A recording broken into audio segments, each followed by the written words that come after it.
been a draw for the late debate tonight, and it has been submitted by the Honourable MLA for Pictou Centre, and it is be it resolved that this House recognize the level of cooperation and expertise shown by the management of the Trenton Minor Sports Community Centre during the past numerous years, which continues to help to foster healthy living for area residents.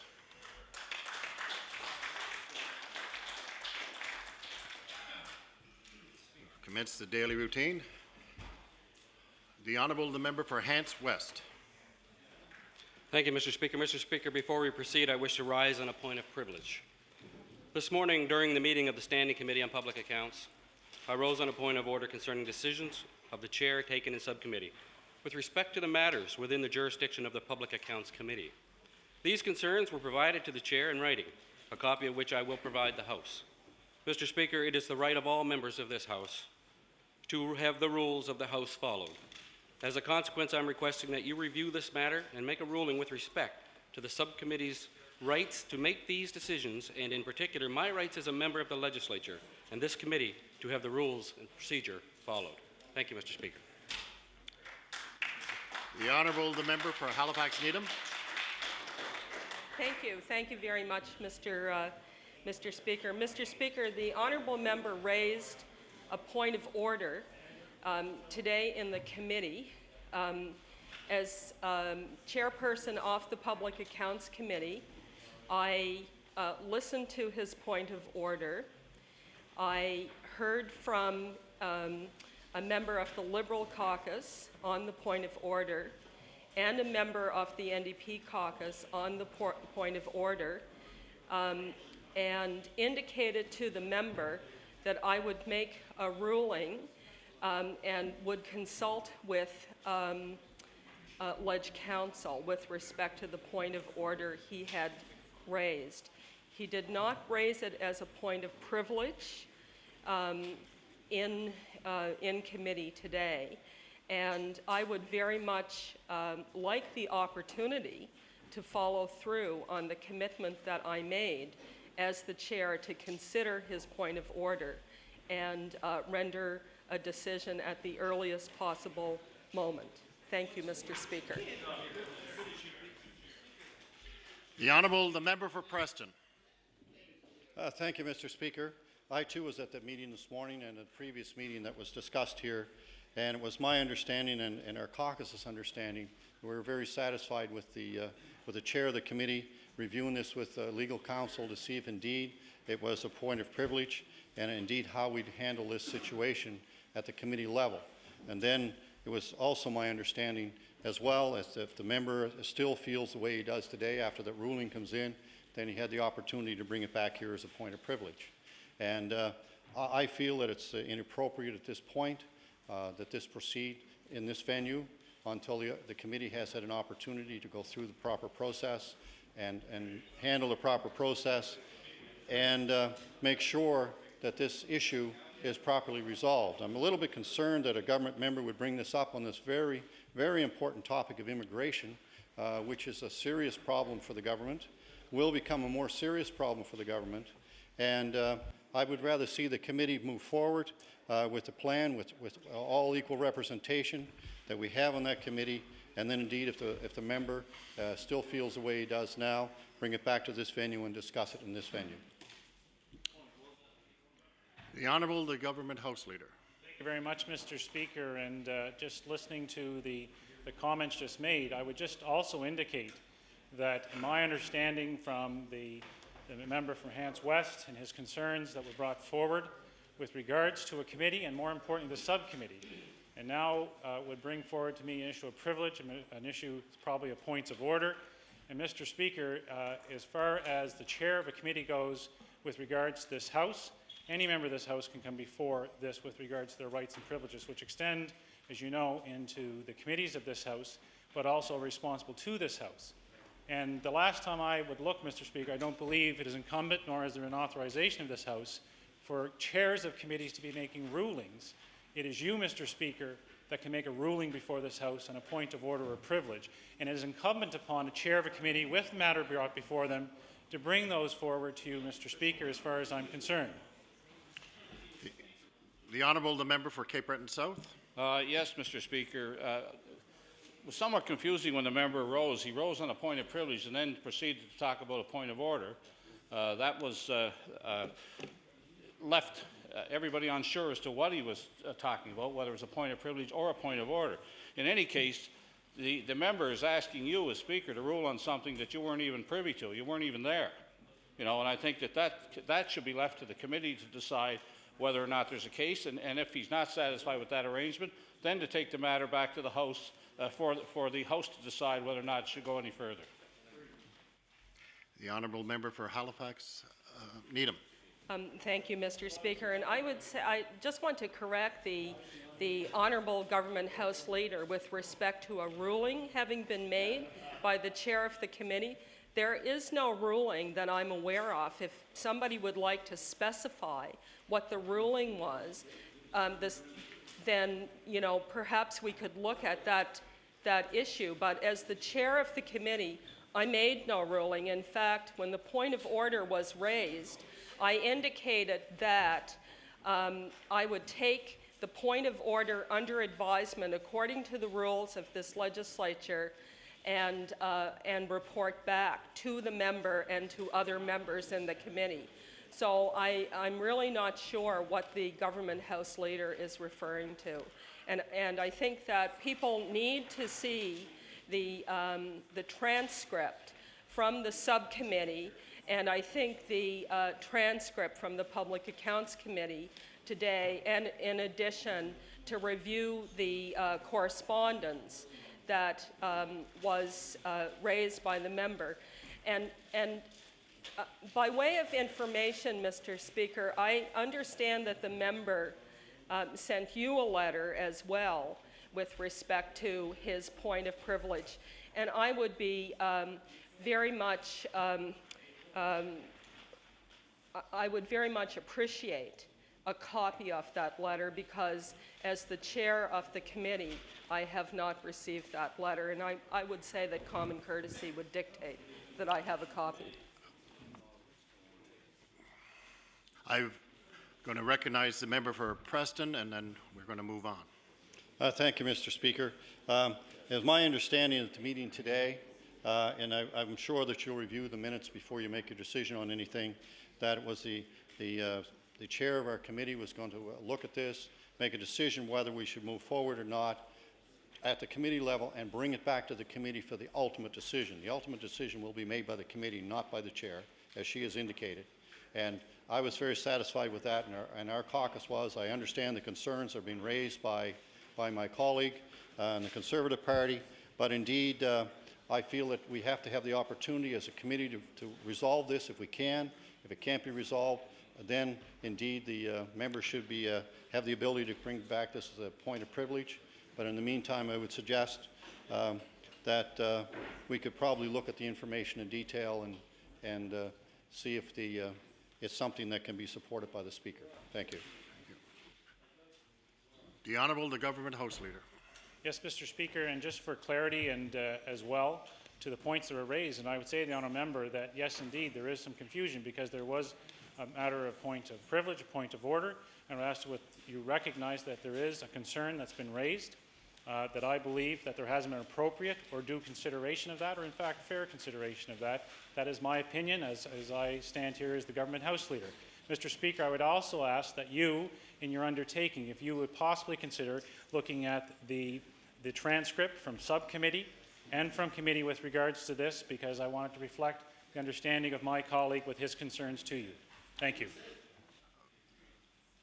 I'm going to call a 5-minute recess so I can confer with the clerks. Is it agreed?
There have been a number of information, a number of amount of information passed around today. I'm going to take that information into consideration, find some more information on some of the things that were said here as well as in the subcommittee, and we will get back to the host at our earliest possible convenience with some kind of a decision.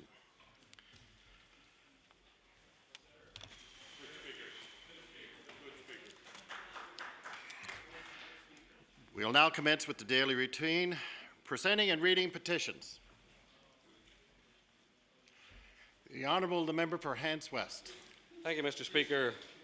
Mr. Speaker, I'll just read the operative clause. We, the undersigned, being responsible citizens of Nova Scotia, ask the Government of Nova Scotia to deny permission to any proposed quarry within the limits of Newport Station, in particular the proposal by Mr. Spence of Spence Aggregate Limited. The proponent has requested permission to open a quarry of 4 hectares or less, but involving the use of blasting at the end of Stark Road. We ask that no quarry be permitted because of 3 important concerns: pedestrian road safety on Stark Road, environmental and water supply concerns, and community character. Mr. Speaker, I have affixed my signature as well and wish to table. The petition is tabled. Presenting reports of committees. Oh, I'm sorry. The Honourable, the member for Timberley Prospect with a petition. Thank you, Mr. Speaker. I take this opportunity to table a petition on behalf of the residents of the Shad Bay Bayside area concerning the annual poker run, which is hosted at the Bay Landing in the community of Prospect Bay. There are 48 signatures on this petition, and I have affixed mine. Thank you, Mr. Speaker. The petition is tabled. Presenting reports of committees. Tabling reports, regulations, and other papers. The Honourable, the Minister of Justice. Yes, thank you very much, Mr. Speaker. Mr. Speaker, I would like to, through you, to table a reply to the Honourable member for Timberley Prospect in response to your question yesterday, and he requested a copy of the police governance standards for the province of Nova Scotia, so I would table that, and also note that the use of conducted devices began in 2002. The report is tabled. Statements by ministers. The Honourable, the Minister of Justice. Thank you very much, Mr. Speaker. Mr. Speaker, I'm rising today to speak about issues before Parliament, issues that are of great importance to Nova Scotians and require action, I believe, by members of this Assembly. There are currently 2 pieces of legislation now being considered by the federal government. Bill C-2, the Tackling Violent Crime Act, is before the Legislative Committee, and amendments to strengthen the Youth Criminal Justice Act have been introduced and will be at the committee stage in the early new year. The time, Mr. Speaker, for action is now. On October 18, 2007, the federal government introduced Bill C-2, comprehensive legislation to fight crime in our country. The bill includes a number of strong responses to serious crimes, including mandatory jail time for serious gun crimes, tougher bail rules when a gun is used to commit a crime, increasing the age of protection for sexual activity from 14 years to 16 years, cracking down on drug-impaired driving, and ensuring high-risk and dangerous offenders face tougher consequences when they are sentenced and are better monitored post-release. Mr. Speaker, we applaud these steps as they respond to concerns we have heard from Nova Scotians and support our efforts to deal effectively with crime in our province. We were also pleased to see the introduction of Nova Scotia's amendments as proposed to the Youth Criminal Justice Act introduced by the federal government on November 19th. These amendments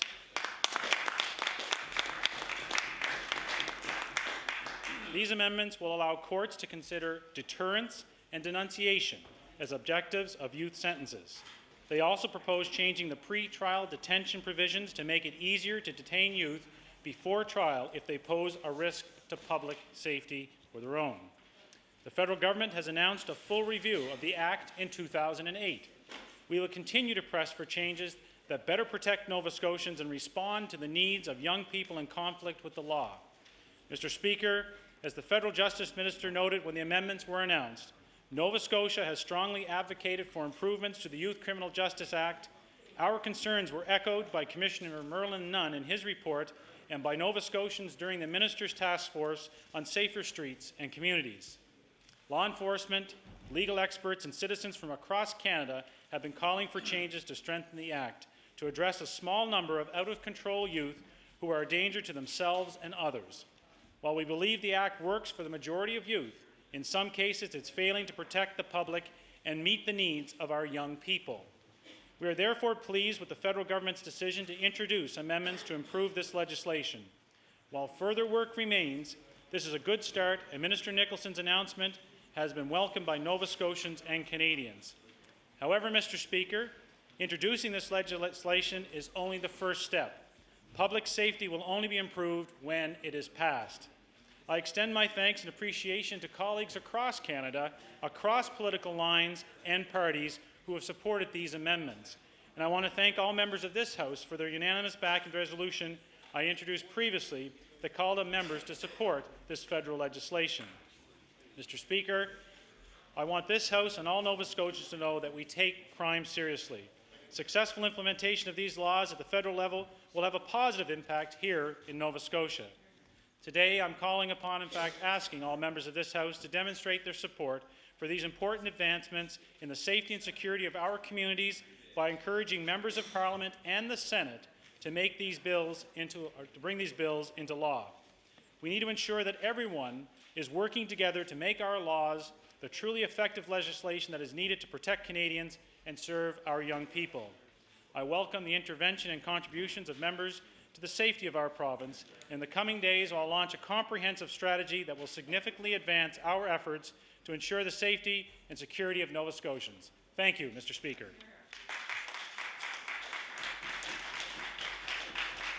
The Honourable,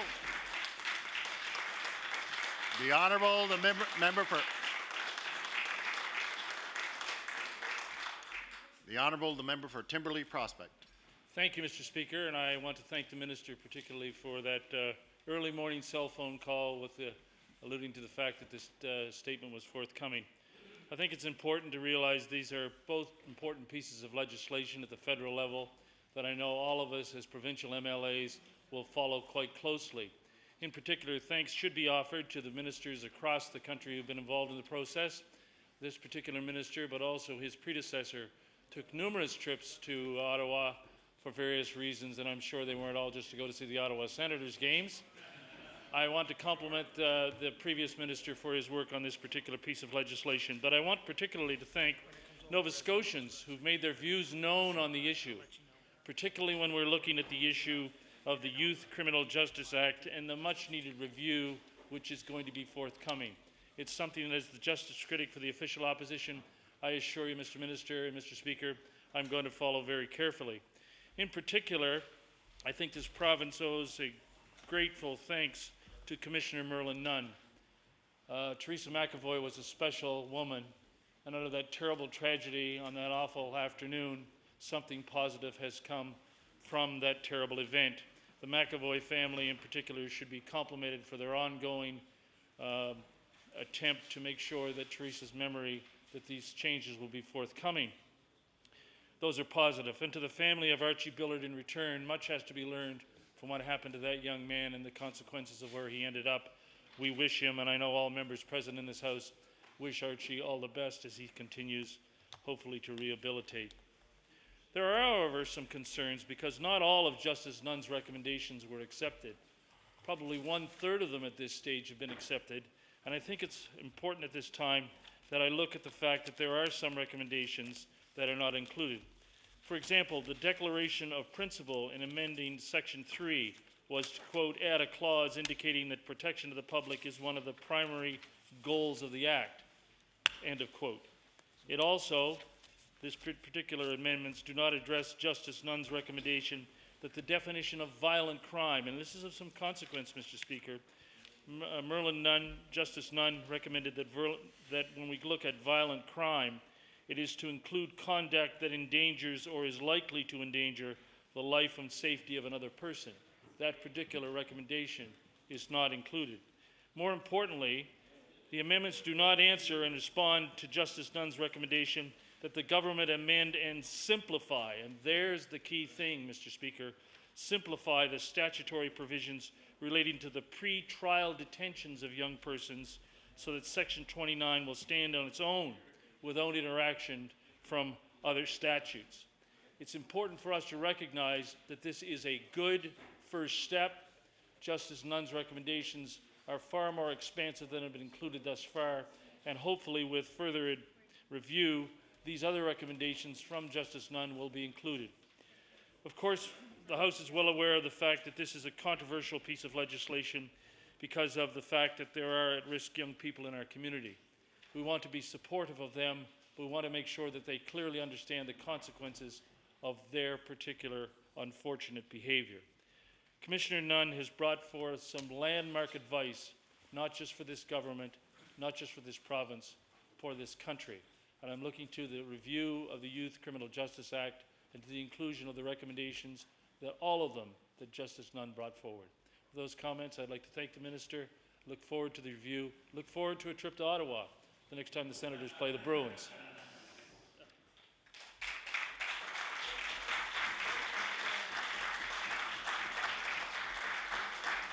The Honourable, the member for Richmond.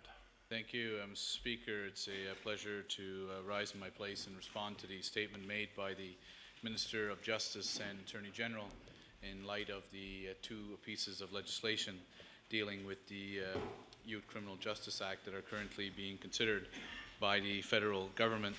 Mr. Speaker, we all recognize that there is a need for changes to the Youth Criminal Justice Act in light of the number of incidents that we have heard of where problematic youth continue to get in trouble with the law.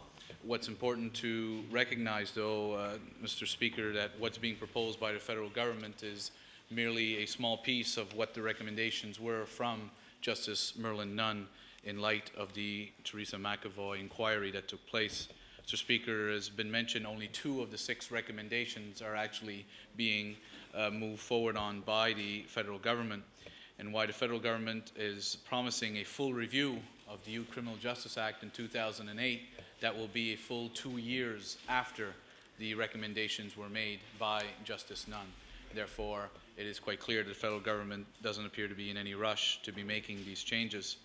What we need to keep in mind as well, Mr. Speaker, is that legislation was brought forward to this House during this session to try to address some of the problems that existed within our own system of justice, which played a role in the whole Nunn inquiry to start off with, when we had the whole issue of Crown prosecutors not receiving information in time due to malfunctioning fax machines, and we had changes made to the Evidence Act here in Nova Scotia to try to address some of those problems. So it's important again to remind this government, which seems so quickly to lay the blame at the feet of the federal government, that we had our own problems within our own administration of justice, which we are responsible for here in Nova Scotia, that need to be addressed here as well.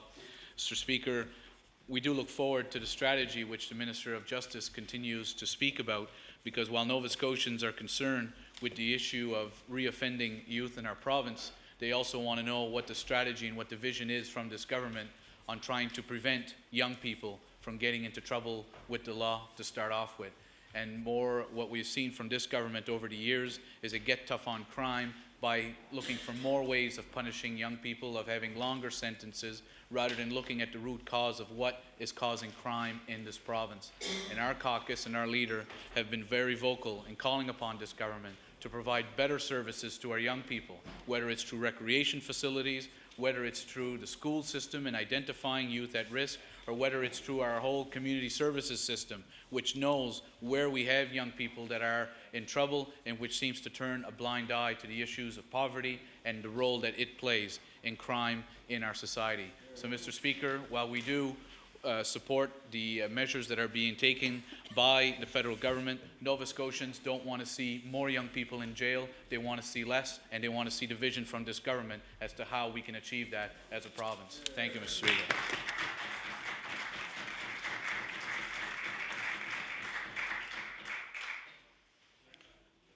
Government notices of motion. The Honourable the Premier.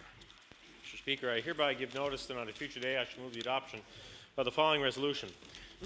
Whereas Nova Scotia is rich with talent throughout our cultural sector, and whereas just yesterday a Nova Scotian was named the winner of one of the prestigious Governor General's literary awards, and whereas Dom Demansky of Halifax won in the English poetry category for his work All Our Wonder Avenged, and will be honoured in Ottawa on December 13th at the award ceremony. Therefore, be it resolved that all members of this House congratulate this talented Haligonian for this great honor and accompanying $25,000 prize and wish him well in his future endeavors. Mr. Speaker, I request waiver of notice and passage without debate. There has been a request for waiver. Is it agreed? Agreed. All those in favor signify by saying aye. Counterminded? Motion is carried. The Honourable the Minister for Gaelic Affairs. Thank you very much, Mr. Speaker. And before I begin my notice, would I have the permission of the House to introduce some guests? Please do. In your gallery, Mr. Speaker, are two students who are from the Citadel High School Celtic Society, and they are accompanied by their teacher, Richard McClellan. The students are Cassie McDonald and Emma Reed. And I would ask them to stand and receive the warm welcome of the House. Speaker.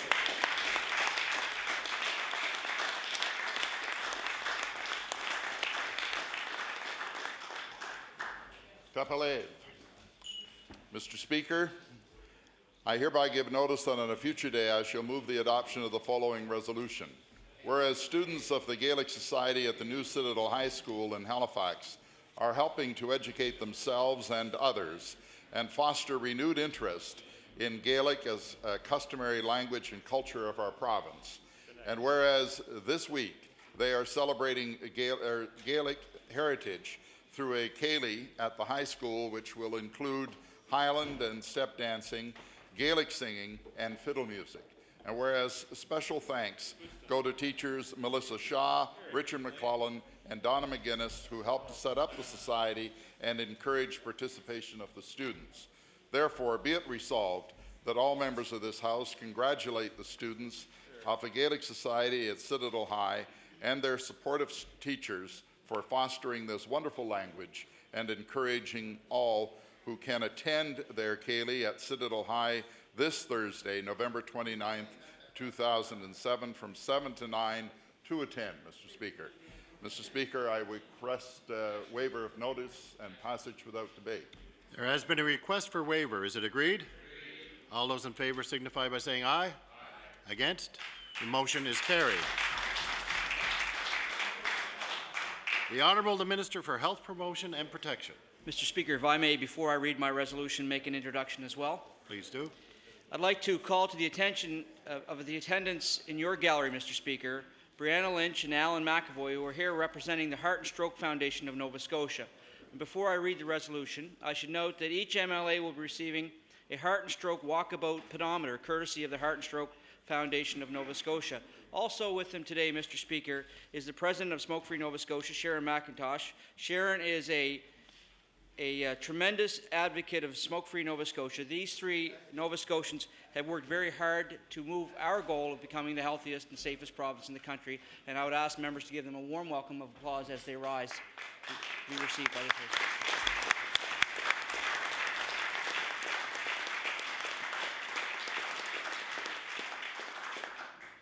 Mr. Speaker, I hereby give notice that on a future day I shall move the adoption of the following resolution.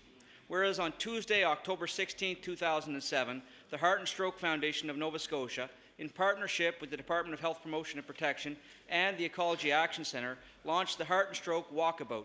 And whereas the Heart and Stroke Walkabout is a 5-year initiative with a long-term goal to increasing the number of Nova Scotians walking 30 to 60 minutes most days of the week for physical activity and active transportation. And whereas through the Heart and Stroke Walkabout interactive website, Nova Scotians can establish a walking group and share their experience with others in order to create a culture of walking in their communities.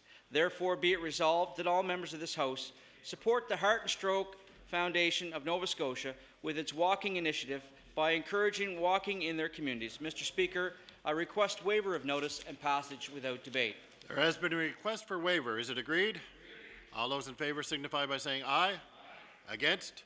Motion is carried. The Honourable the Minister of Tourism. No? The Honourable the Minister responsible for emergency management. Emergency management. Mr. Speaker, I hereby give notice that on a future day I shall move the adoption of the following resolution. Whereas Nova Scotia is extremely fortunate to have more than 1,000 volunteer ground search and rescue personnel on 24 teams. And whereas these volunteers play a crucial role to support public safety in our communities. And whereas this past year, 2 lost children under the age of 4 were found, thanks to our volunteer searchers and other emergency responders.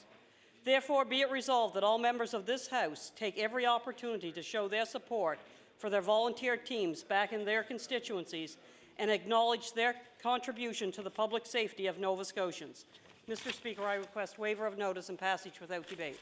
There has been a request for waiver. Is it agreed? All those in favour signify by saying aye. Counterminded? The motion is carried. The Honourable Minister of Agriculture. Thank you, Mr. Speaker. I hereby give notice that on a future day I shall move the adoption of the following resolution. Whereas this government recognizes and celebrates the wonderful food Nova Scotia farmers produce. And whereas an exciting new marketing campaign aimed at promoting locally grown and produced food, Select Nova Scotia, was launched this past summer. And whereas the campaign created more awareness and consumption of locally produced food among our consumers across the province, therefore be it resolved that all members of this House recognize the importance of creating awareness around our locally grown food and congratulate the farmers in this province for providing us with such great food products. Mr. Speaker, I request waiver of notice and passage without debate. There has been a request for waiver. Is it agreed? All those in favour signify by saying aye.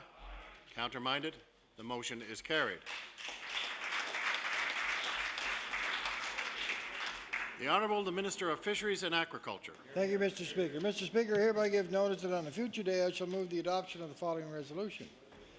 Whereas the Aquaculture Association of Nova Scotia was formed in 1977 to support the fish and shellfish farming industry, and whereas the association and its industry partners produced an aquaculture outreach education program that included a touch tank of aquaculture creatures that traveled to community events around Nova Scotia, and whereas the goal of the program is to highlight and promote the aquaculture industry among Nova Scotians and coastal communities. Therefore, be it resolved that all members of this House congratulate the Aquaculture Association of Nova Scotia for a successful first year of innovative aquaculture outreach project. And Mr. Speaker, I request waiver of notice, passage without debate. There's been a request for waiver. Is it agreed? All those in favour signify by saying aye. Counterminded? The motion is carried. The Honourable the Minister of Community Services. Well, thank you, Mr. Speaker. Mr. Speaker, I hereby give notice that on a future day I shall move the adoption of the following resolution. Whereas Mr. Wayne Harvey was a well-known and respected member of the Brain Injury Association of Nova Scotia, and whereas Mr. Harvey, a brain injury survivor himself and tireless advocate, worked to make the lives better for other brain injury survivors and their families, and whereas Mr. Harvey served as a key liaison between the Department of Community Services and brain injury survivors before his untimely death in August of this year. Therefore, be it resolved that all members of this House recognize the essential and appreciated work of Mr. Wayne Harvey, providing a valuable perspective to government and to all Nova Scotians, and offer our condolences to his family and friends. Mr. Speaker, I request waiver of notice and passage without debate. There has been a request for waiver. Is it agreed? All those in favour signify by saying aye. Against? Motion is carried.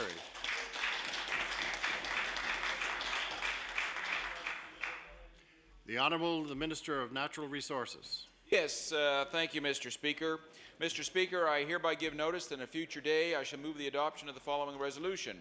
Whereas Gerald and Juanita Wilcox, or Jerry and Wheat, as they are better known to most folks, were 2 of the original 5 campground hosts when the program was first introduced in Nova Scotia's provincial parks in 1996. And whereas they have given directions, offered a helping hand, and made hundreds of campers feel welcome for 10 of the 12 years that the program has been operating at Nova Scotia provincial parks. And whereas I was privileged to attend a ceremony on Saturday, October the 6th, when Jerry and Wheat's family honored their years of volunteer service by donating a park bench in their name to Blomidon Provincial Park.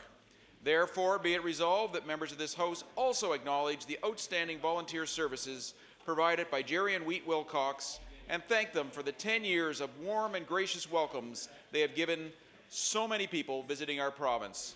And Mr. Speaker, I request waiver of notice and passage without debate. There has been a request for waiver. Is it agreed? All those in favor signify by saying aye. Against? Motion is carried. The Honourable the Minister of Health Promotion and Protection. Thank you, Mr. Speaker. I hereby give notice that on a future day I shall move the adoption of the following resolution. Whereas injury is the leading cause of death for Nova Scotians under the age of 45, and almost all injuries can be prevented through education, engineering, public policy, and everyday risk reductions among all Nova Scotians. And whereas injury costs Nova Scotians $600 million per year in direct health care costs and lost productivity, and addressing this issue is essential to the sustainability of our provincial health care system. And whereas Injury-Free Nova Scotia and the Department of Health Promotion and Protection are congregating with stakeholders today and tomorrow to celebrate and build on the success of the Nova Scotia Injury Prevention Strategy. Therefore, be it resolved that all members of this House recognize the importance of the work being done by various groups and individuals to prevent injury, as today is Injury-Free Nova Scotia Day. Mr. Speaker, I request waiver of notice and passage without debate. There's been a request for waiver. Is it agreed? All those in favor signify by saying aye. Against? Motion is carried. The Honourable the Minister of Fisheries and Aquaculture. Thank you, Mr. Speaker. Mr. Speaker, I hereby give notice that on a future day I shall move the adoption of the following resolution. Whereas the Eastern Shore Fishermen's Protective Association is celebrating 50 years of operation and is recognized under provincial legislation as a strong voice for fishermen in this province. And whereas Norma Richardson, in her position as president of the Eastern Shore Fishermen's Protective Association, has brought insight and attention on fishing issues in Nova Scotia and the Atlantic region. And whereas Ms. Richardson's job as a volunteer president of the association includes meeting regularly with government officials to represent the interests of fishermen from Eastern Passage all the way to Canso. Therefore, be it resolved that all members of this House congratulate the association on their 50th anniversary and Norma Richardson for her dedication to the fishing industry in Nova Scotia. Mr. Speaker, I request waiver of notice and passage without debate. There has been a request for waiver. Is it agreed? All those in favor signify by saying aye. Counterminded? The motion is carried.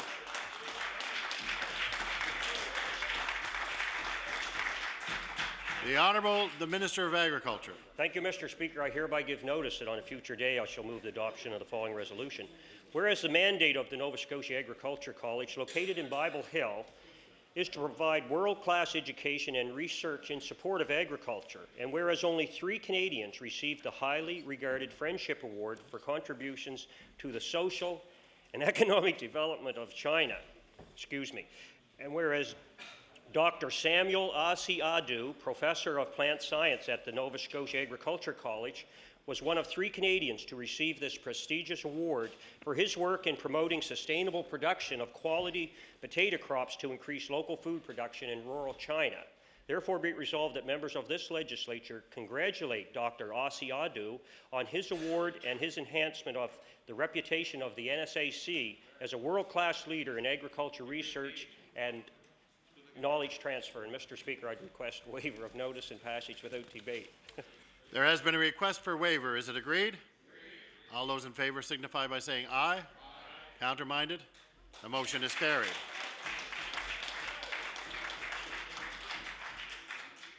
Introduction of bills.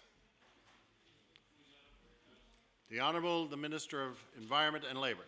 Thank you very much, Mr. Speaker. I beg leave to introduce a bill entitled an Act to amend Chapter 3 of the Acts of 1987, the Canada-Nova Scotia Offshore Petroleum Resources Accord Implementation Nova Scotia Act.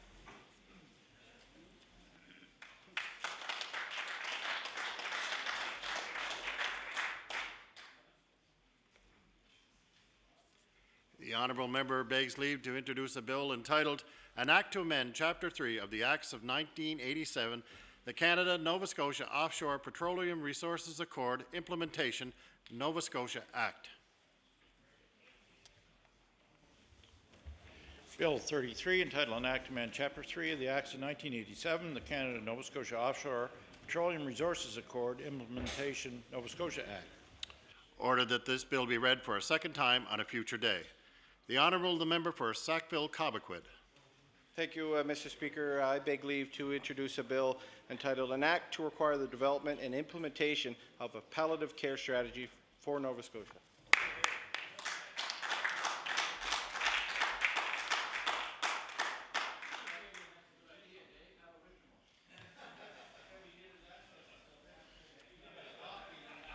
The Honourable Member begs leave to introduce a bill entitled An Act to Require the Development and Implementation of a Palliative Care Strategy for Nova Scotia.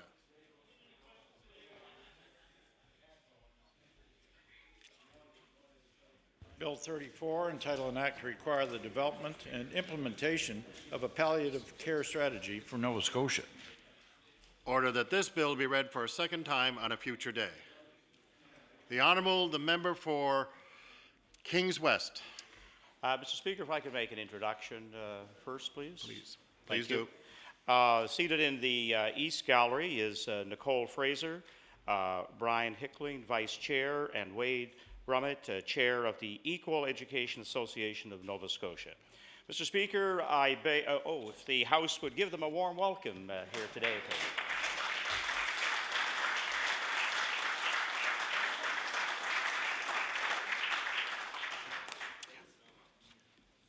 Mr. Speaker, I beg leave to enter a bill, an act to amend Chapter 1 of the Acts of 1995-96, the Education Act.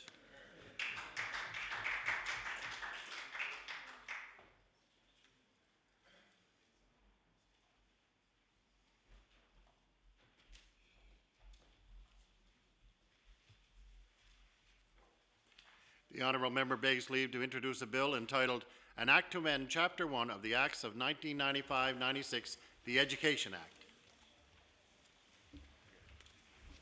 Bill 35, entitled An Act to Amend Chapter 1 of the Acts of 1995-96, the Education Act. Order that this bill be read for a second time on a future day. The Honourable the Minister of Immigration. Good afternoon, Mr. Speaker, and thank you. Mr. Speaker, I beg leave to introduce a bill entitled An Act to Amend Chapter 260 of the Revised Statutes of 1989, the Liquor Control Act.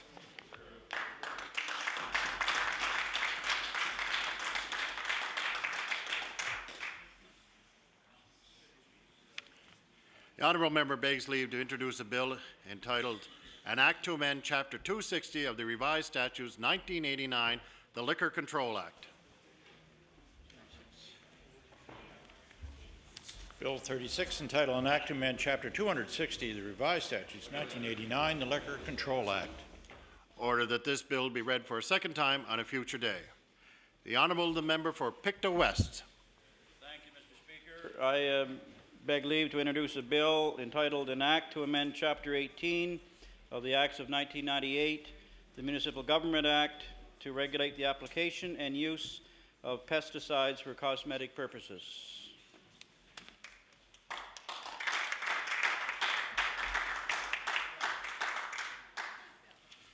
The Honourable Member begs leave to introduce a bill entitled An Act to Amend Chapter 18 of the Acts of 1998, the Municipal Government Act, to regulate the application and use of pesticides for cosmetic purposes.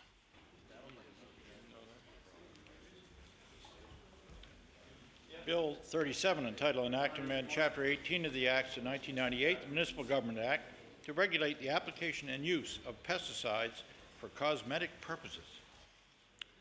Order that this bill be read for a second time on a future day. The Honourable the Member for Waverley Fall River Beaverbank.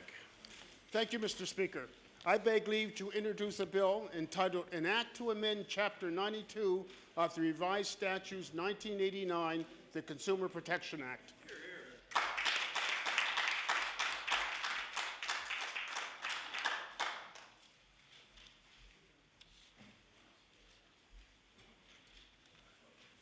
The Honourable Member begs leave to introduce a bill entitled An Act to Amend Chapter 92 of the Revised Statutes 1989, the Consumer Protection Act.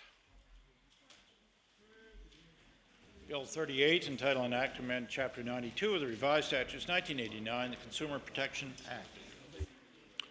Order that this bill be read for a second time on a future day. The Honourable the Member for Kings West. Thank you, Mr. Speaker. I'd like to draw the attention of the House to the East Gallery and to introduce the President of the Federation of Agriculture, Lawrence Nason, and the CEO of Pork Nova Scotia, Henry Vissers. They would rise and receive the warm welcome of the House today.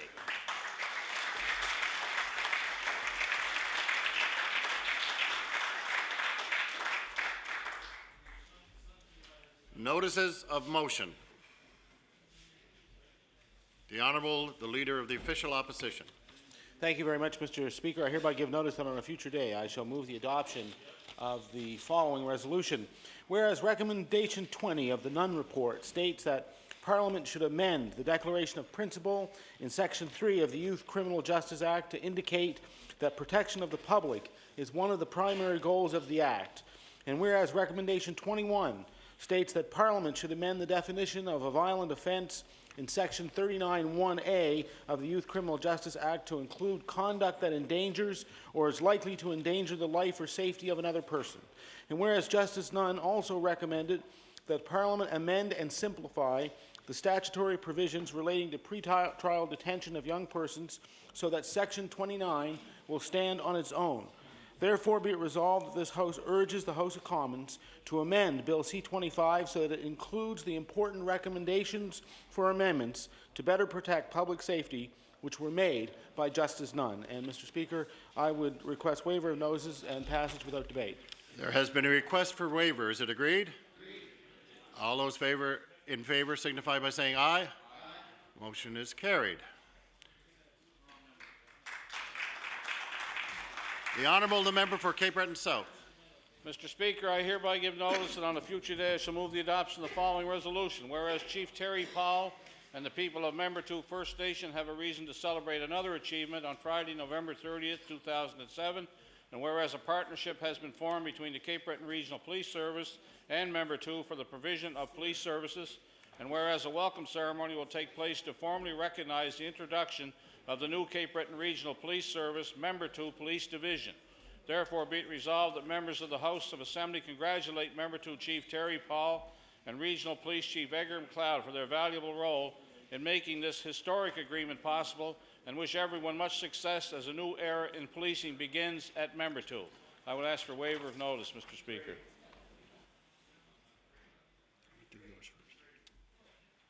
Yeah, there's been a request for waiver of motion. Is it agreed? Agreed. All those in favor signify by saying aye. Aye. Counterminded?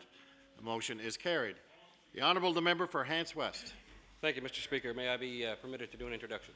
Please do. Thank you, Mr. Speaker. I would like to introduce today one of my constituents here from Falmouth, Ms. Chris Van Zeus, who's also a registered nurse I've had the pleasure of working with over the years. Nice to have you here, Chris, and I would ask her to rise. Appreciate the warm welcome.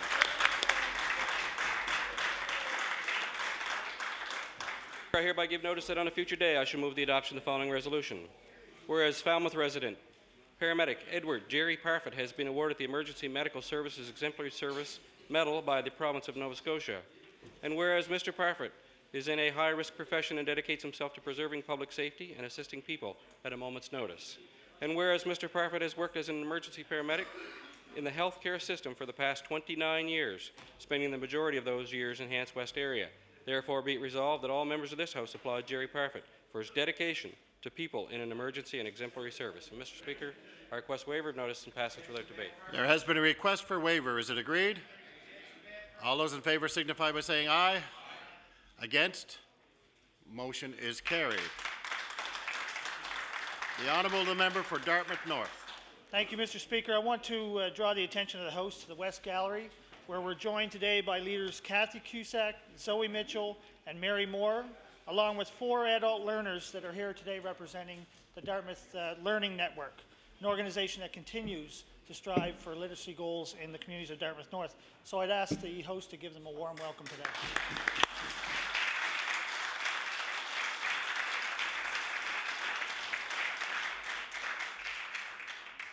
The Honourable, the Member for Sackville-Cobequid.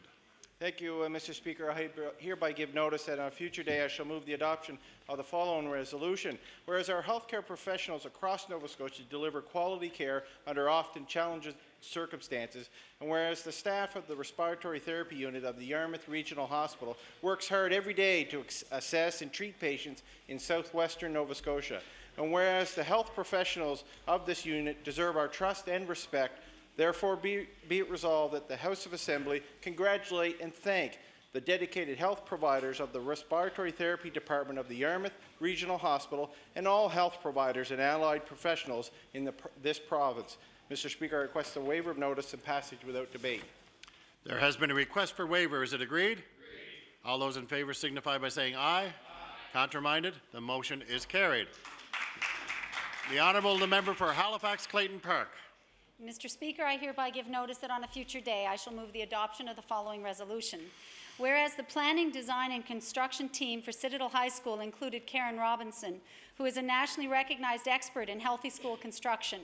And whereas Ms. Robinson has consulted on many previous construction projects, including Halifax West and Sir John A. Macdonald High Schools, both of which were opened with acceptable air quality as a result of proper planning.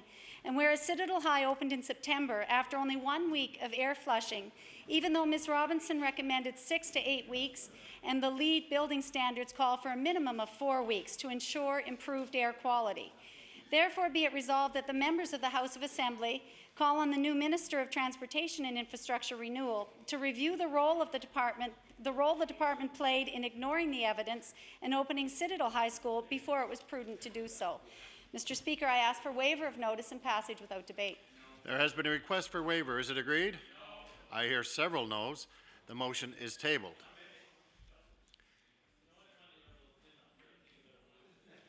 The Honourable the Minister of Service, Nova Scotia. And Municipal Relations. And Municipal Relations. Mr. Speaker, I hereby give notice that on a future day I shall move the adoption of the following resolution.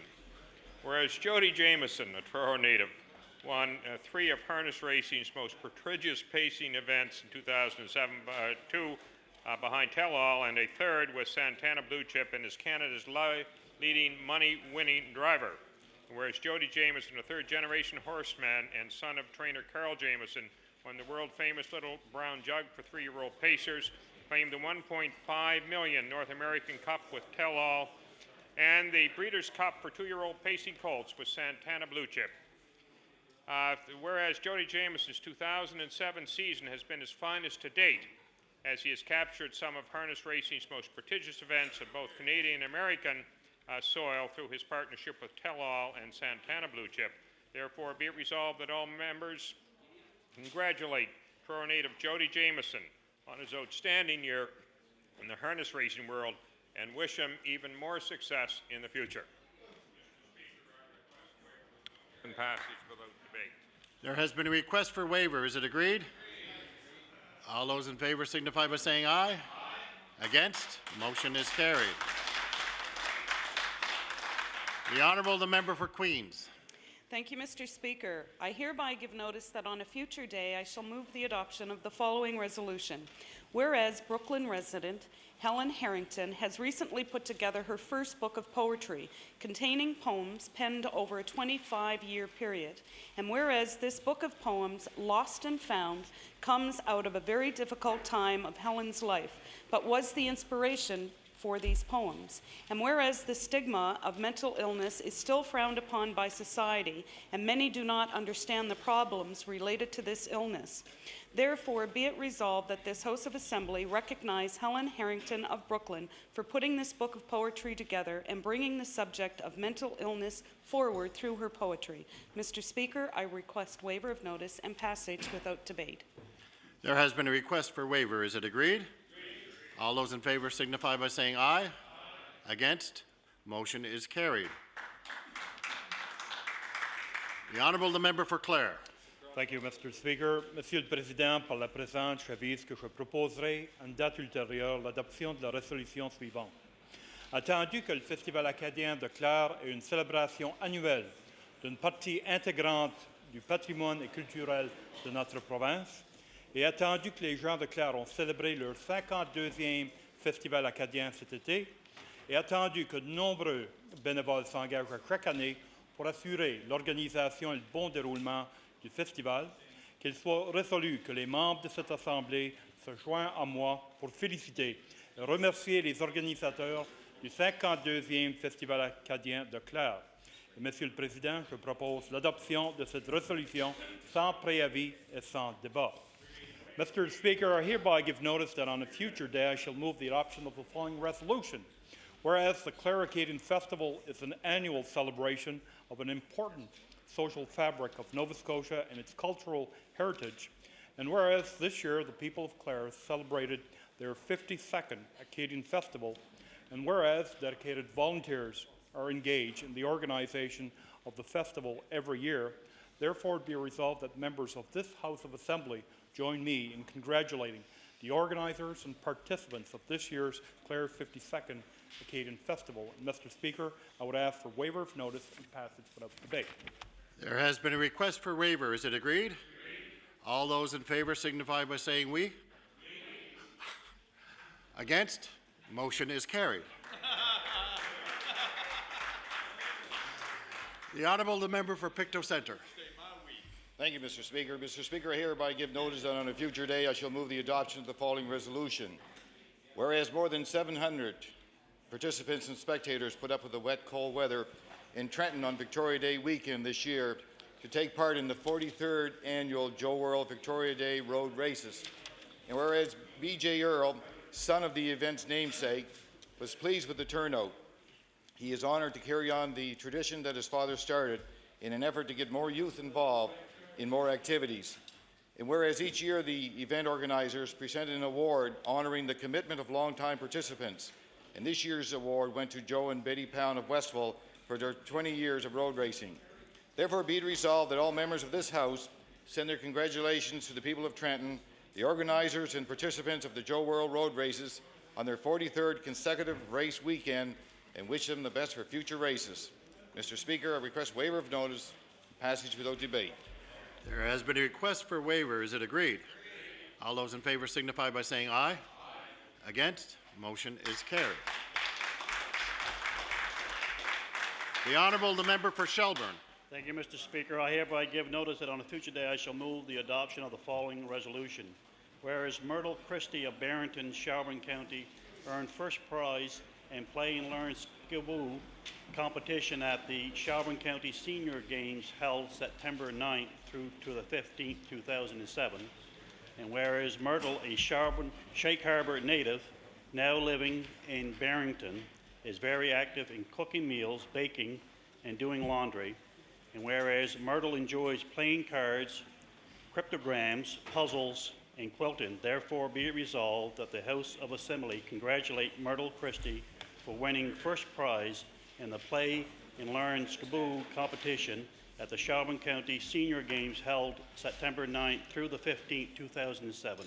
Mr. Speaker, I request waiver of notice and passage without debate. There has been a request for waiver. Is it agreed? All those in favor signify by saying aye. Against?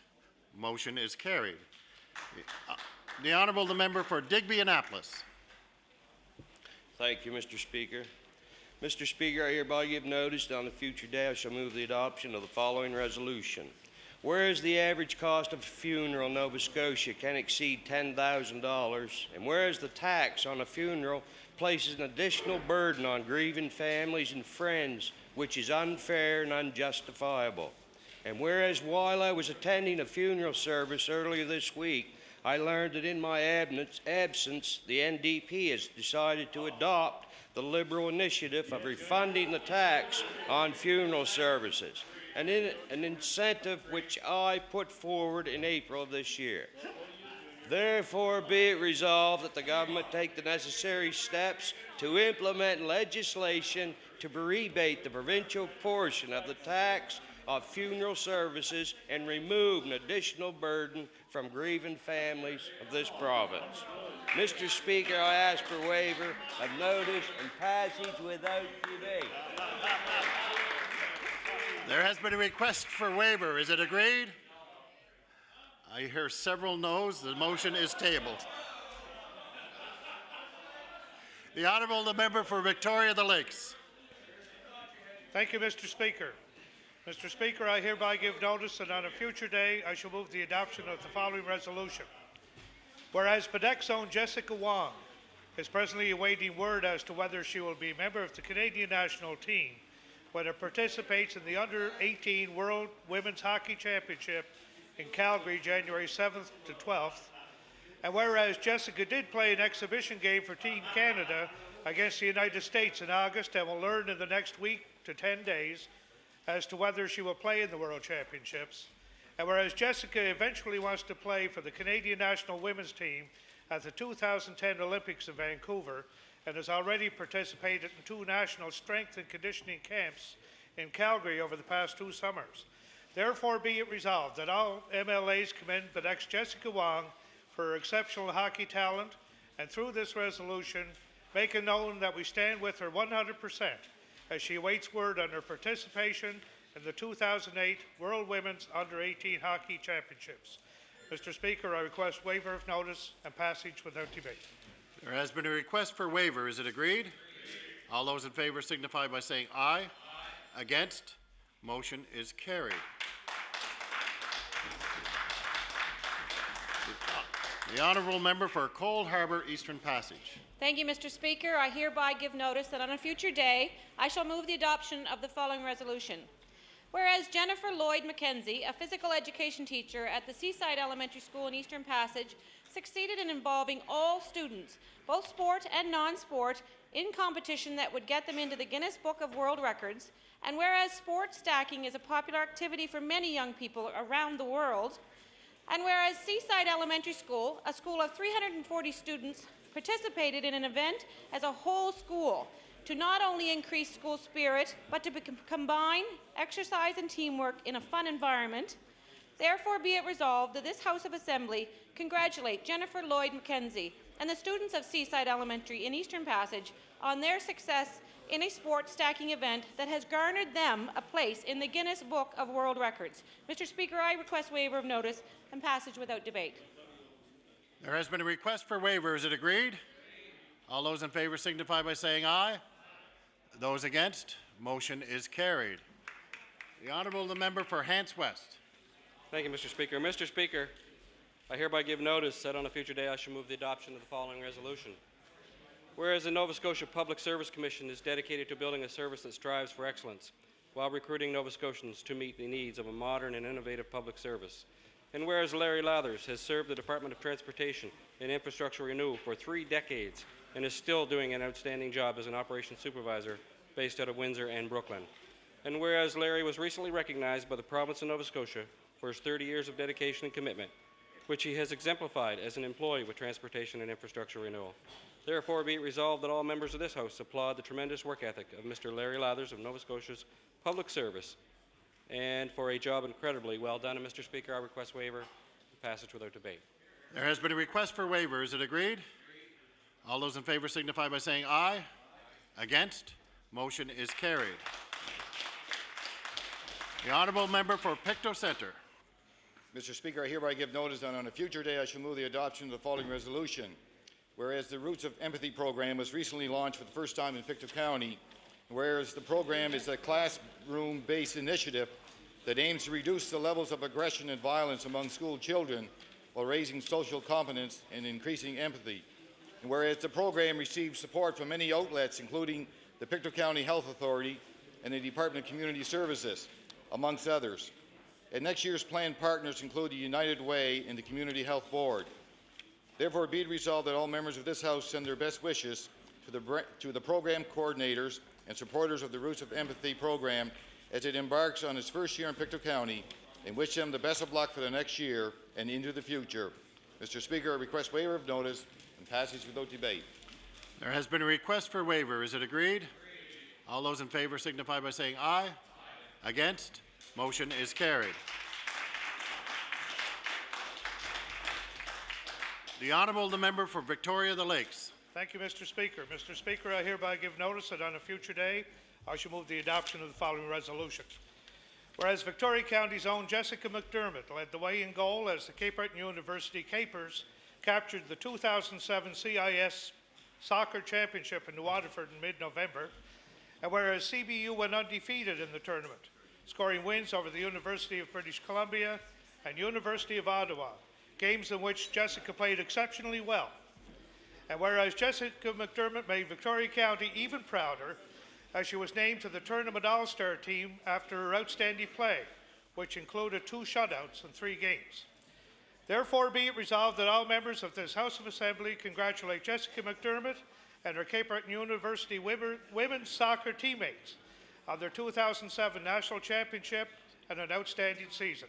Mr. Speaker, I request waiver of notice and passage without debate. There has been a request for waiver. Is it agreed? All those in favor signify by saying aye.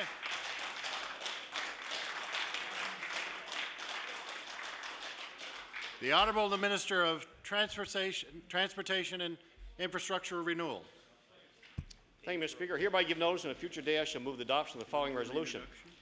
Whereas Jake York of Parsborough is the first ever Mount St. Vincent University student to receive a Rhodes Scholarship, and whereas Jake is currently working on his honours degree in chemistry with aspirations of becoming a physician scientist with both his mother, who is living with multiple sclerosis, and his assistant professor, Dr. Aya, as inspiration, and as a student researcher, York has been working with Dr. Aya on improving the efficiency and cost effectiveness of the Suzuki and Heck reactions widely used in the pharmaceutical industry, hoping that one of his goals, cutting down on pharmaceutical production timelines, will result in lower drug costs.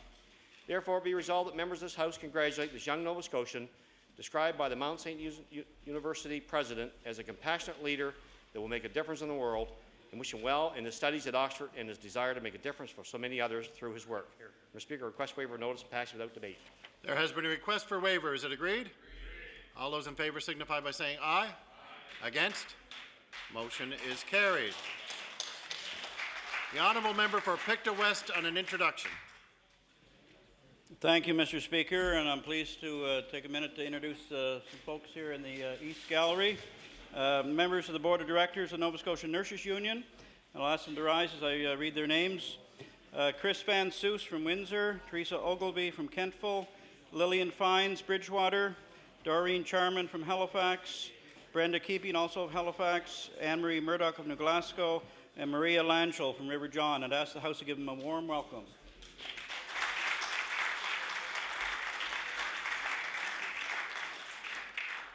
The Honourable the Minister of Education. Mr. Speaker, I hereby give notice that on a future day I shall move the adoption of the following resolution. Whereas Nova Scotians have a long history of helping others by offering their time, skills, and services through volunteer organizations, and whereas volunteer firemen not only risk their lives to save the lives and property of others, but also spend countless hours in training for first response, rescue operations, and fires, and whereas the Volunteer Fire Department of Tatamagouche and Colchester North has preserved this heritage of its early mentors by continuing its invaluable service to the community, therefore be it resolved that all members of this House extend their congratulations to the Tatamagouche Volunteer Fire Department in honor of their 60th anniversary. Mr. Speaker, I request waiver of notice, passage without debate. There has been a request for waiver. Is it agreed? All those in favor signify by saying aye. Against? Motion is carried.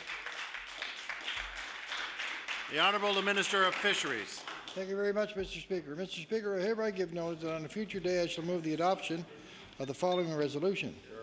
Whereas Guysborough resident Rosalie McCauley was presented with a Workplace Ambassador Award at the International Literacy Awards ceremony, and whereas Rosalie received this award for participating in literacy and upgrading programs in the workplace, and whereas Rosalie is being celebrated for her commitment to lifelong learning through participation in workplace education initiatives. Therefore, be it resolved that all members of this House congratulate Rosalie on receiving a Workplace Ambassador Award. Mr. Speaker, I request waiver of notice and passage without debate. There's been a request for waiver. Is it agreed? All those in favor signify by saying aye. Those against? Motion is...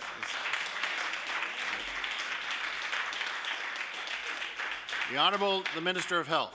Thank you very much, Mr. Speaker. I hereby give notice on a future day I shall move the adoption of the following resolution.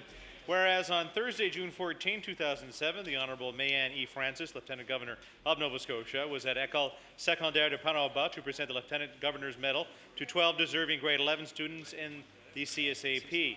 And whereas Christopher Doucette attends École Secondaire de Panauba and is an athlete who He is part of the volleyball, hockey, and softball teams, as well as assistant coach for the male junior hockey team, and assists the organizers of the provincial badminton tournament, helps out with sports in the community, where this year he was coach for the male soccer team at Jeux d'Acadie and coach for a soccer team for 10 years and under.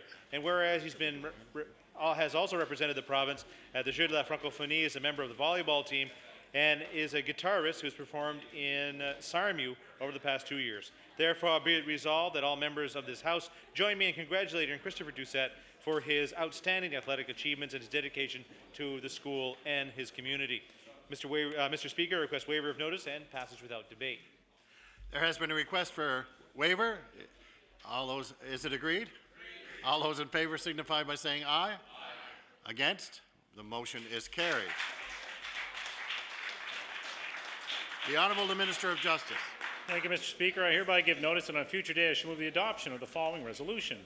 Whereas Sydney Mines resident Brittany Burton aced the provincial hairdressing licensing exam, and whereas Brittany, who received her training at Memorial Composite High School, Sydney Mines, took the top mark in the province for theory and practical at 95%, and whereas Brittany is now happily pursuing her career at a local hairdressing shop, therefore it be it resolved that all members of this House join me in sending congratulations to Brittany Burton on her accomplishment and future endeavours. And Mr. Speaker, request waiver of notice and passage without debate. There has been a request for waiver. Is it agreed? Agreed. All those in favor signify by saying aye. Aye. Against? Motion is carried. The Honourable the member for Dartmouth East on an introduction. Thank you, Mr. Speaker. I would like to extend greetings to one of my constituents, Bob Venus, who is an advocate for persons with disabilities, and I would like to have everyone wish him happy watching today on the proceedings.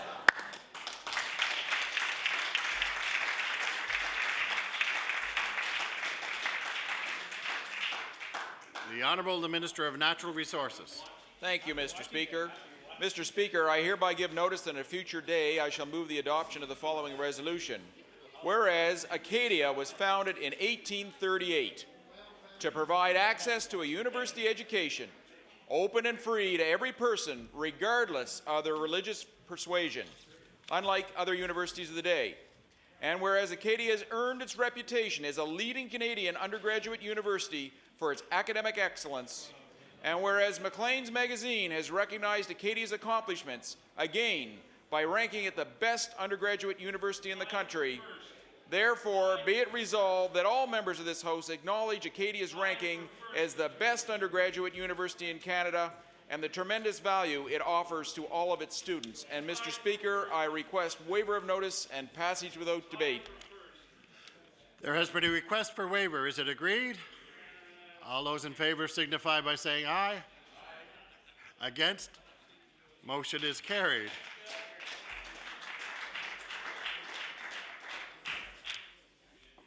Oral questions put by members. The time is 3:23. We shall go until 4:53. The Honourable, the Leader of the Official Opposition. Thank you very much, Mr. Speaker. At the my question, Mr. Speaker, will be for the Premier. At the Public Accounts Committee meeting this morning, the Deputy Minister of Immigration stated that provincial staff were directed by the Executive Council to tender this contract. That's a quote. The Deputy Minister was testifying about the untendered contract with Cornwallis Financial to manage the provincial nominee program. Now ministers say that they were not aware of the directive to tender this contract. So my question to the Premier is this: exactly how was that directive communicated, and how could an untendered contract nevertheless go through all of the stages of approval?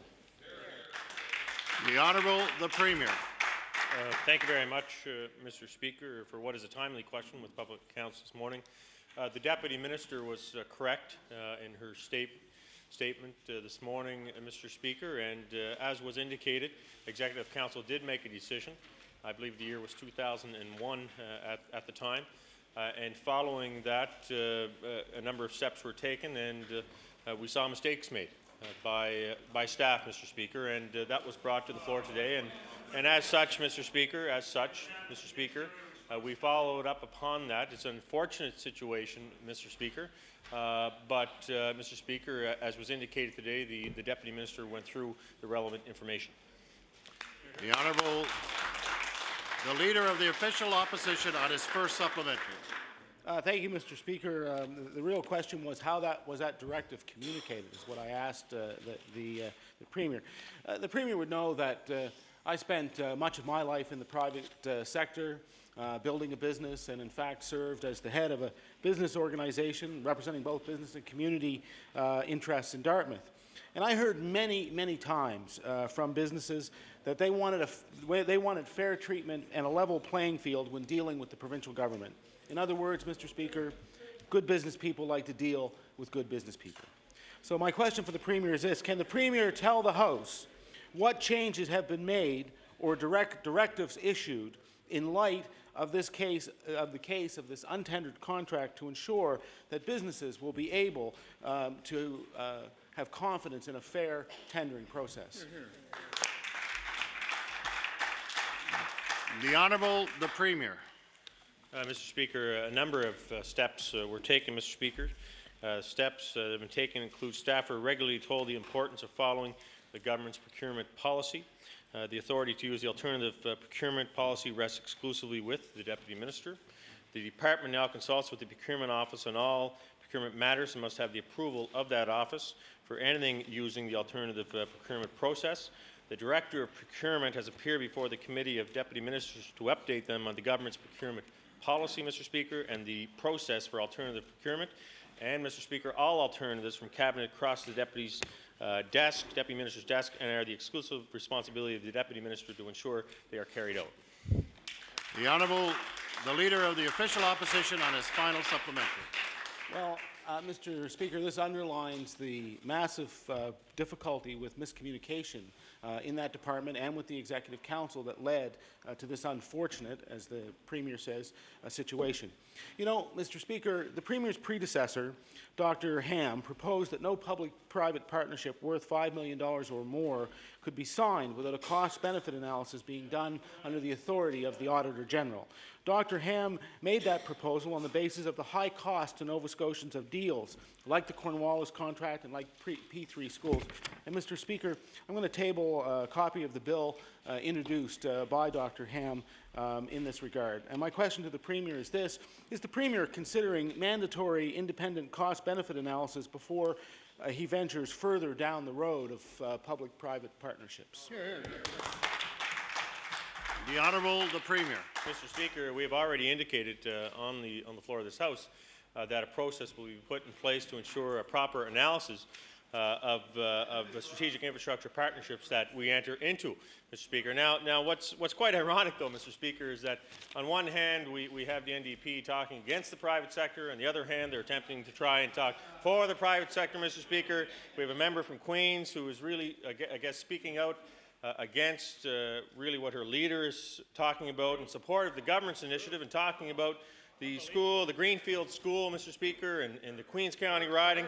And she said, Mr. Speaker, in talking about the initiative that we took with that community group, which is the Strategic Infrastructure Partnership, this initiative could also prove to be an excellent role model for other areas, Mr. Speaker.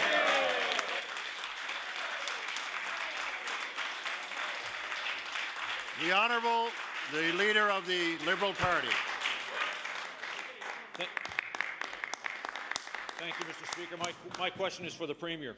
We've discovered through documents and testimony to the Public Accounts Committee this morning that the government knew well in advance of last month that the business mentorship program had gone afoul. Federal officials and nominees outlined their concerns back when this program was first conceived and continued to express their concerns until the program was shut down. This program has tarnished Nova Scotia's image and Canada's image abroad. So my question to the Premier is, why did you not shut down this mentorship program sooner? The Honourable, the Premier. Mr. Speaker, the Deputy Minister outlined the steps that were taken with regards to the program this morning at Public Accounts. Mr. Speaker, there was a proper review and analysis carried forward.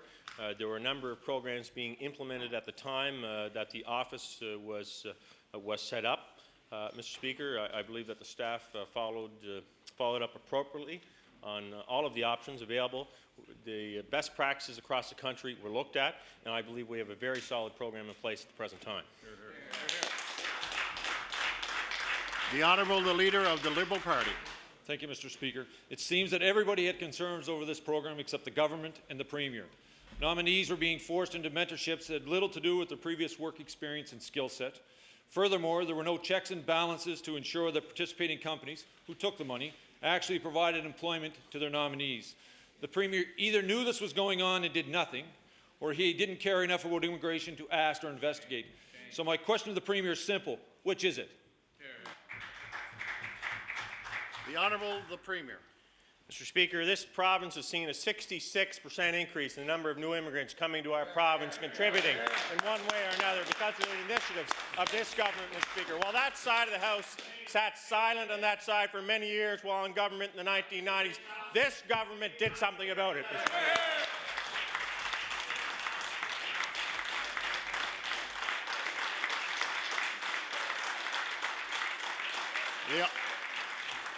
The Honourable the Leader of the Liberal Party on his final supplementary. Mr. Speaker, nothing ceases to amaze me.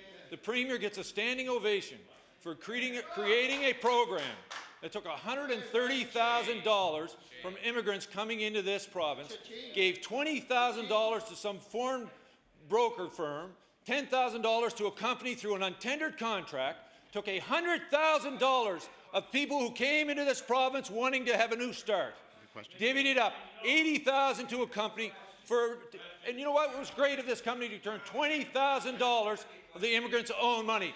So my question is to the Premier, stand up and tell Nova Scotians why you allowed this to happen and tarnish our reputation around the world. The Honourable the Premier.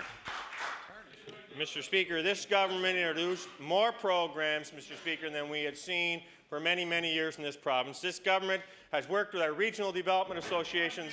This government has worked with our municipalities, Mr. Speaker. This government has worked with the federal government to sign an historic agreement with our country, Mr. Speaker, on making sure that not only do we increase the number of immigrants coming to Nova Scotia, but that we create opportunities for those who come here to prosper in our province. The Honourable the Leader of the Official Opposition. Thank you, Mr. Speaker. My question is for the Minister of Immigration. Hao Ling Zhu is a recent immigrant to Nova Scotia under the nominee program Economic Stream. She arrived in April of 2007 and with her family bought a house in Halifax. On the 17th of August, she signed a contract for a 6-month mentorship with the Mabu River Inn in Cape Breton. It was just weeks before the program was terminated, and her mentorship began shortly before the business closed for the season. So my question is this, Mr. Speaker, for the Minister. Can the Minister explain why $100,000 was collected from this immigrant under a program about to be terminated for a company that was soon closing for the season? The Honourable the Minister of Immigration. Thank you, Mr. Speaker. First of all, Mr. Speaker, as you know, when it comes to discussion of any individuals within this House relative to private confidential information, as a minister, I have absolutely no intention, Mr. Speaker, of responding to it. However, if the Leader of the Opposition has a signed waiver in his possession that he would like to table, I would be more than glad to bring that information into this House, Mr. Speaker, but only under those circumstances.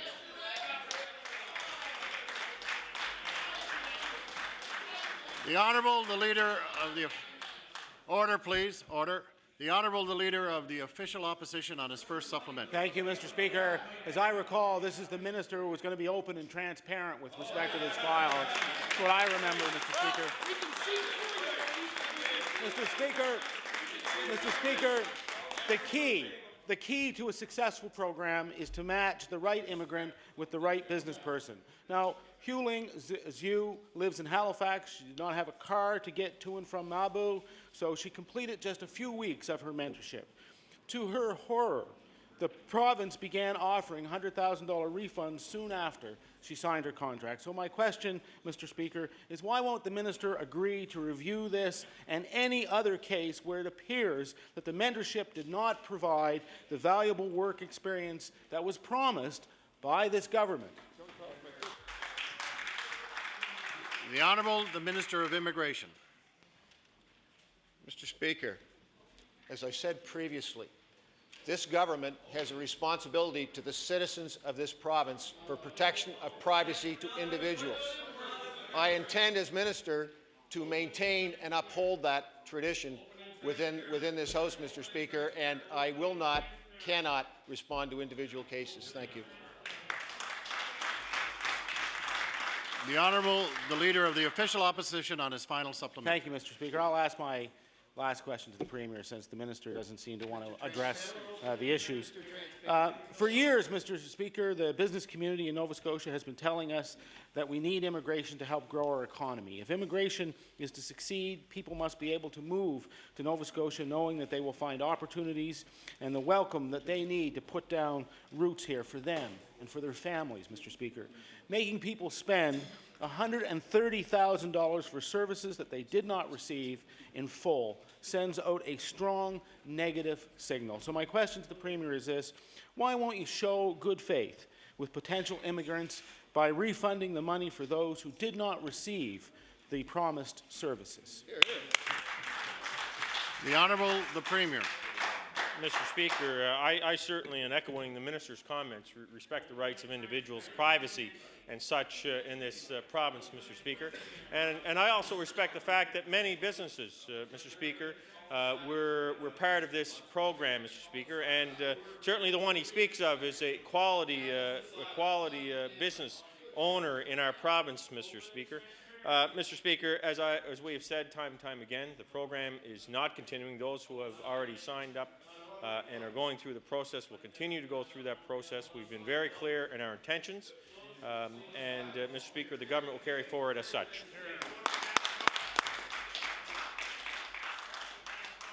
The Honourable, the Member for Halifax Needham. Thank you. Thank you very much, Mr. Speaker. Mr. Speaker, my question through you is to the Premier. Mr. Speaker, the Joseph Howe building has become known, quote, as the 13 floors of misery for many of the public servants who work there. Mr. Speaker, health issues go back several years, and lately they've been getting worse. In fact, Mr. Speaker, according to our sources, the CBCL consultant's report was triggered by several recent cases of sick building syndrome. So, Mr. Speaker, my question to the Premier is this: is he content to allow hundreds of employees in the province of Nova Scotia to be in a building that is making an increasing number of them sick? The Honourable, the Premier. Mr. Speaker, I will refer that to the Minister of Transportation and Infrastructure Renewal to give an update with respect to the report and to the building. The Honourable, the Minister of Transportation and Infrastructure Renewal. Thank you, Mr. Speaker, and I thank the honourable member for the question. Yes, that company did do an assessment of that property and has submitted their report. There are some short-term initiatives that need to be undertaken. There's some long-term, Mr. Speaker, and I can tell the honourable member that the short-term ones will be remedied immediately, and government will make a decision in regards to the long-term solution to that building.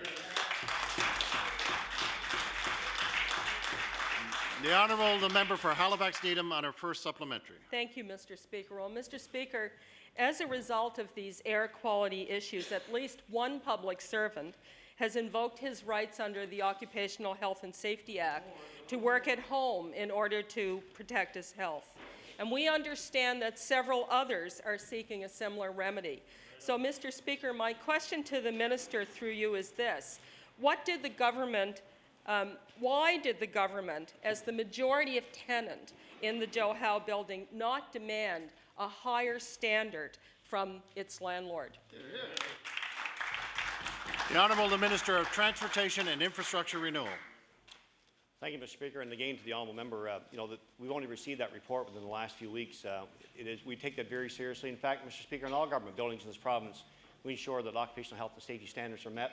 In fact, we place the very issue of our employees at the top, Mr. Speaker, and I can tell you that this department, this government will place the health of our employees at the forefront. We'll do everything possible to ensure that they are safe in the workplace, Mr. Speaker. The Honourable the member for Halifax Needham on her final supplementary. Well, Mr. Speaker, the report the minister refers to has listed many problems with the Joe Howe building. Heating, ventilation, and cooling equipment are beyond their lifespan. Building occupants experience poor indoor air quality and poor comfort throughout the building. The fire alarm system is outdated and fails in many areas. Elevators don't meet today's codes, and security is minimal, Mr. Speaker. And for this, we, the people of Nova Scotia, are on the hook, not only for a massive repair bill, but for more than $10 million in rent over the next 5 years, Mr. Speaker. So my question to the minister is this: what steps will the government take to ensure that the current owners of this P3 project provide a safe and healthy environment for those working in the Joseph Howe building? The Honourable the Minister of Transportation and Infrastructure Renewal. Thank you, Mr. Speaker, and I'll reiterate what I said a moment ago, that we will ensure that we have a healthy place for our workers. But again, Mr. Speaker, I'd like to point out, again, the opposition, the NDP, are quick to criticize and quick to jump on something before they get the facts. I would suggest... Order, please.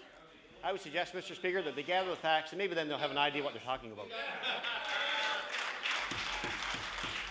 The Honourable the Leader of the Liberal Party.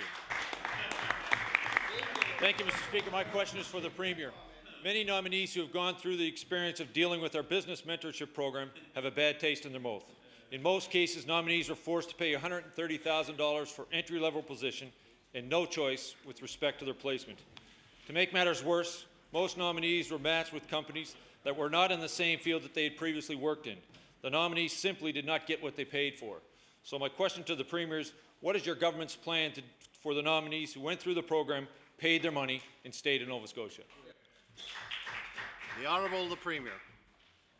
Mr. Speaker, we will welcome them here, as with any new immigrant, to our province, and do everything we can to continue investing in making our province the very best place it can be, with a driving economy, Mr. Speaker, with a safe and healthy community to live in, Mr. Speaker, and to ensure, Mr. Speaker, that we continue to diversify our population across our province, Mr. Speaker.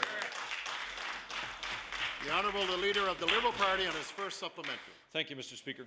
This government has admitted that the program was not working, and they admitted that when they shut the program down. The government is committed to refunding those who have paid but have not started their mentorship yet. But according to one previous minister, the government will not refund to those nominees who paid their money, went through the program, and did not receive any meaningful benefits from the program. There is currently $75 million of nominees' money in a trust account. So my question to the Premier, will you give a refund to those nominees that have gone through the program and chose to stay in Nova Scotia? The Honourable the Premier. Mr. Speaker, the government has stated its intentions and will be standing by its statement. The Honourable the Leader of the Liberal Party. Tarnished Nova Scotia's image in Canada and Canada's image around the world. This program was doomed since the day it began, because this government did not properly protect the nominees, and they did not ensure that participants were getting the experience they paid for. The Premier knew of the downfalls while he was minister and yet did nothing. He now has an opportunity to right his wrong. So my question to the Premier is, when will you admit the failure of the business mentorship program and do the right thing and refund the money? The Honourable the Premier. Mr. Speaker, if the Leader of the Liberal Party is suggesting a 66% increase in the number of immigrants coming to our province is a failure, Mr. Speaker, it's any wonder they couldn't balance the books of this province, Mr. Speaker. The Honourable the member from Cole Harbour, Eastern Passage. Thank you, Mr. Speaker. Thank you, Mr. Speaker. My question is for the Minister of Service, Nova Scotia. Today, there are many families in all parts of Nova Scotia who are looking at their oil bills and wondering how they are going to make it through what may turn out to be a long, cold winter. With crude oil prices approaching the $100 mark and local heating oil ranging from 80 cents to 90 cents a litre, lower-income families and seniors on fixed incomes in Nova Scotia are rightfully worried, Mr. Speaker. Mr. Speaker, my question to the minister is, what does he plan to do to help vulnerable families heat their homes? The Honourable the Minister of Service, Nova Scotia and Municipal Relations. Thank you, Speaker, and I thank the honourable member and welcome her to the floor at question period.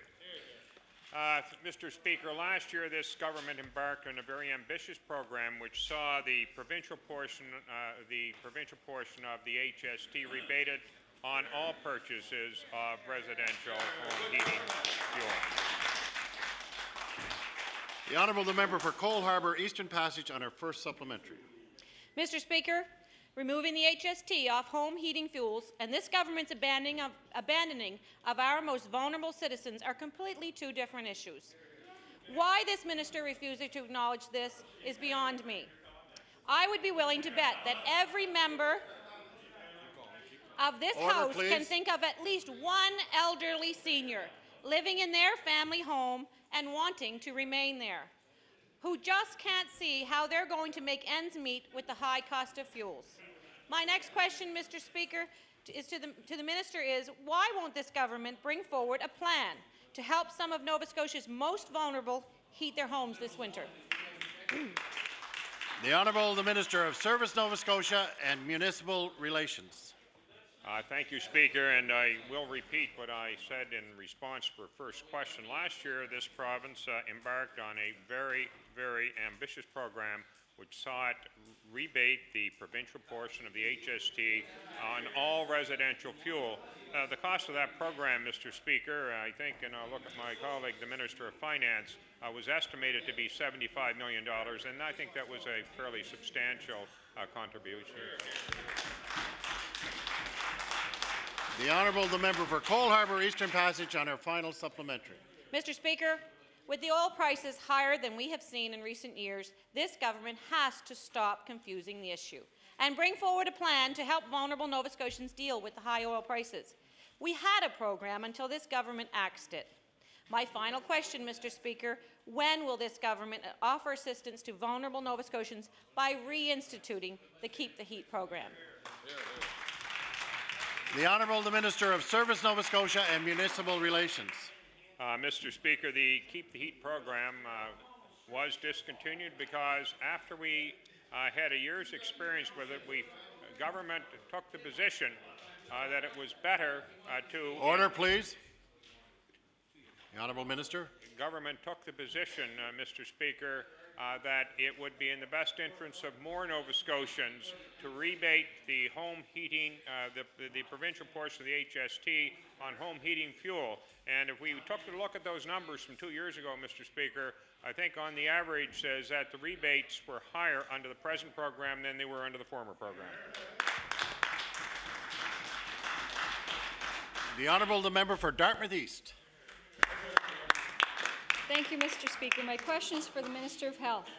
Yesterday, we asked the Minister why this government failed to protect the interests of Howard Hyde, who needed a hospital, not a jail cell. Quite frankly, the Minister's answer was inadequate. So let's look at available services. We know that although there is a 24-hour crisis hotline, the mental health mobile crisis team only operates from 1 p.m. to 1 a.m.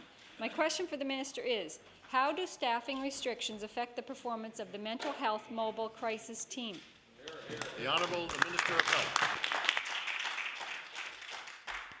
Thank you very much, Mr. Speaker, and I thank the member opposite for the question. We do have a mobile mental health crisis team. There is a number to call, and Mr. Speaker, from those times that they are not in operation, there is a team through our emergency ambulance system, through 911, that can help and triage through that, and as they present at the hospital, they will be dealt with accordingly.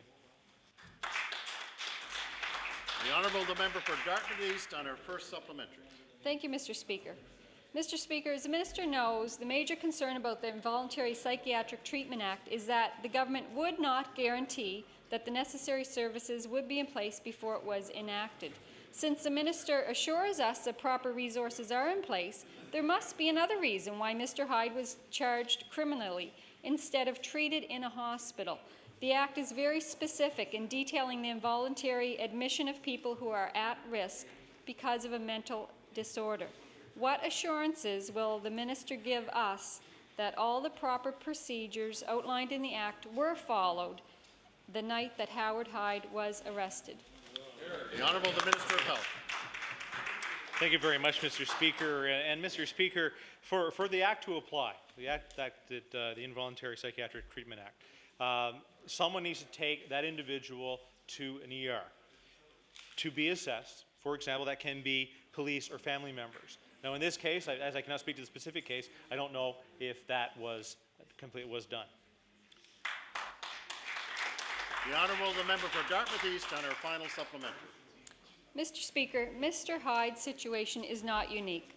Donnie Harvey of Bridgewater was taken to jail, not a hospital, after he threatened his mother with a knife during a psychotic episode. Mr. Speaker, health consumers want to know that they are being treated properly in times of crisis. So my question is, how will the Minister of Health report back to the House so Nova Scotians can be confident that their health care system will indeed protect their interests and maybe even their lives? The Honourable the Minister of Health. Thank you very much, Mr. Speaker. And as you recall through the throne speech, we have put as a priority that we would work on mental health services, make sure that we have more and more increased services, whether it be mental health court and other services available to this group of individuals. Mr. Speaker, I can say that through the Involuntary Psychiatric Treatment Act, that we had the opportunity to have all the patient advocates put in place. Mr. Speaker, this act is very specific on how it's to help and how it is to protect the rights of all individuals in this province. And Mr. Speaker, we've had 4 months basically in place and really not a lot of experience on the acts of this act. And Mr. Speaker, I'm sure it could have been put in place a lot sooner had the NDP supported it when it was first introduced in this House 4 years ago. The Honourable the Member for Halifax Clayton Park. Mr. Speaker, my question is for the Minister of Immigration. Mr. Speaker, the nominee program is currently the subject of great debate in the province of Nova Scotia, and many nominees right here are asking to provide input and to have answers for their many questions. These are the very people that paid the highest fees in Canada and followed all of the rules that were laid down by the province and by the Office of Immigration to participate in what is really clearly a questionable mentorship program. I was very surprised to learn that when these very nominees asked to meet with the minister, their request has been refused. So my first question to the Minister of Immigration is simple.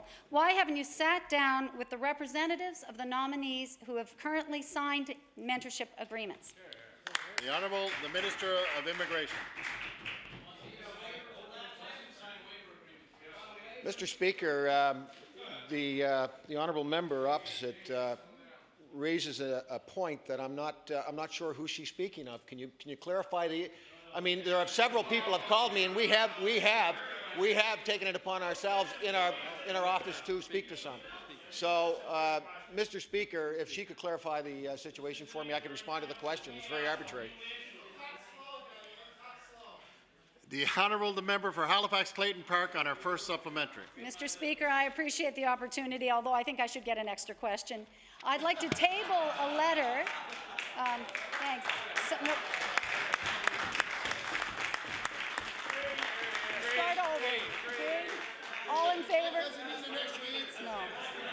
All right. Order, please. Mr. Speaker, to the minister, on October 25th of this year, I sent a letter to the minister's office asking that he meet with the nominees who are in the group of 207 who have signed mentorship agreements and are therefore persona non grata in his office. The meetings that were held to explain the new program and the new options were only made known to the 600 that have not yet signed agreements. The others, and we heard that this morning at Public Accounts, the other people who had currently signed contracts or have completed their mentorships were not considered involved in this program. And I can tell you they are personally involved. They have lost a lot by signing those contracts and perhaps under bad advice. The minister knows that I asked him to meet, and I haven't had an answer from the minister from that letter. Neither have the immigrants. Therefore, my question to the minister is, why have you wiped your hands with the nominees who have gone through in the early process, the first phase of this ill-conceived mentorship program?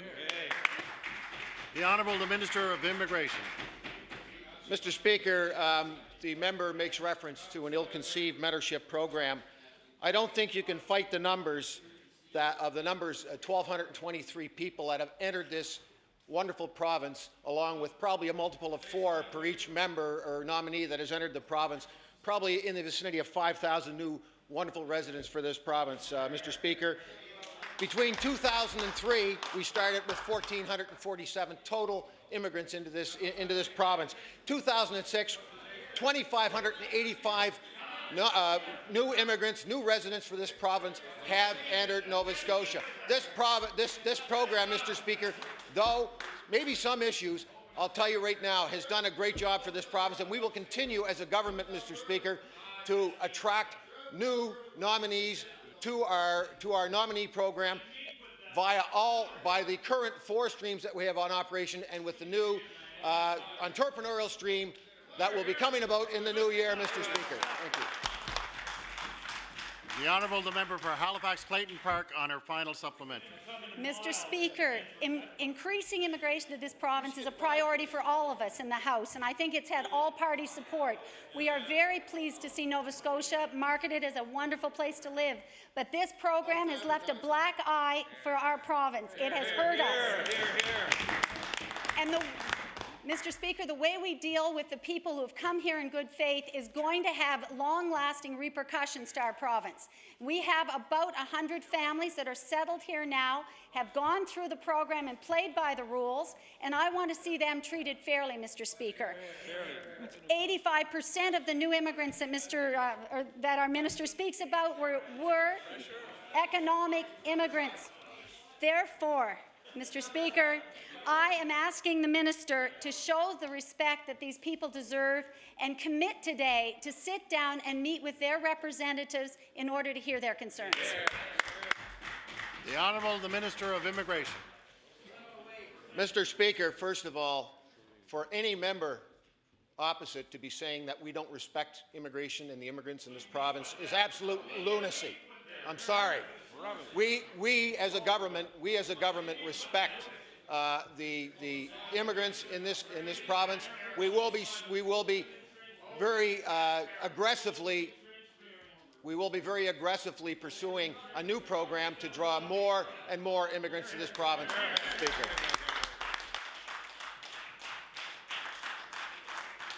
The Honourable the Member for Halifax Atlantic.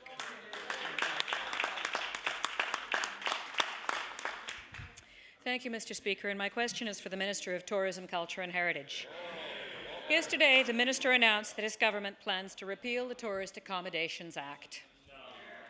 In short, it would appear the government no longer wants the responsibility of ensuring that all visitors to Nova Scotia have a high-quality experience. And living up to what the Minister describes as, quote, minimal standards will be entirely voluntary. My question is this. In an era of increasing competition for the tourist dollar, why is this department turning Nova Scotia into a buyer beware destination? The Honourable the Minister of Tourism, Culture and Heritage. Thank you, Mr. Speaker. I'm pleased to stand in my position here today and to answer the question. We believe in the private sector of this province, and this is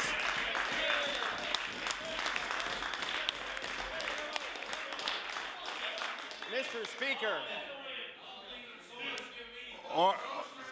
Order, please. Order.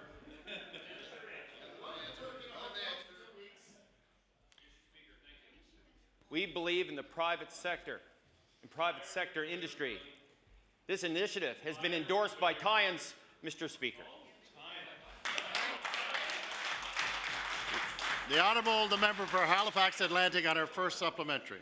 Sadly, Mr. Speaker, for years, legitimate tourist operators in this province have been believing in this government. And they have been asking this government to clamp down on illegal operations with no success. Now it would appear that rather than enforcing the law, the easiest thing is to dismiss the law. So my question to the Minister, how can you expect an act to work when you won't bother to enforce it? The Honourable the Minister of Tourism, Culture and Heritage. Mr. Speaker, to make reference to the leader of the opposition earlier on today. He supported creating a level playing field. This is what we're doing with this initiative, Mr. Speaker. It reduces red tape, Mr. Speaker. It's endorsed by private sector tie-ins, which, by the way, is an association that is reflected